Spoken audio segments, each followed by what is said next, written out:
Nous venons de découvrir tout un trésor de pierres précieuses qui sont pour le moment figées dans la glace. Comme nous sommes de jeunes dragons, évidemment, ça nous intéresse. Mais on ne sait pas encore faire de feu, on ne sait pas encore cracher de flammes, et donc pour faire fondre la glace, on va appeler un plus grand, un papa ou une maman dragon qui va venir nous aider.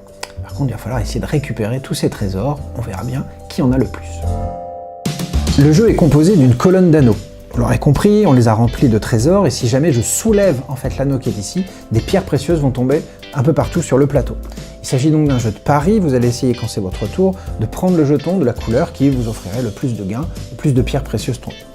En début de partie, on a donc choisi un joueur qui va prendre la figurine du papa ou de la maman dragon. Si c'est mon tour de l'être, le joueur à ma gauche va choisir en premier la couleur qui, d'après lui, va le plus tomber. Alors on regarde, vert et violet ont l'air d'être intéressants. S'il prend le vert comme premier jeton, peut-être que le joueur second prendra le violet, le suivant prendra sûrement du jaune, il y en a bien placé sur le bord, et donc si on joue à 4, j'ai le choix parmi 2 jetons. Je vais essayer de prendre le rouge pour que ça me rapporte des trésors. C'est mon tour, je soulève, je souffle symboliquement sur le système et on fait tomber des pierres précieuses.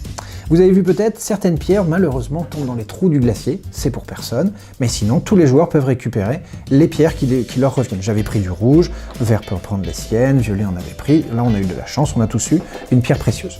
Ces pierres vont être cachées dans notre grotte, c'est-à-dire que derrière notre personnage, sur le bord du plateau, on va pouvoir planquer nos trésors. C'est marrant pour les plus jeunes de pouvoir mettre un petit peu comme dans une tirelire, mais surtout les scores vont rester secrets. Ça permet en fait de garder la partie jusqu'au bout, d'éviter que les plus jeunes se rendent compte qu'ils sont peut-être en train de perdre.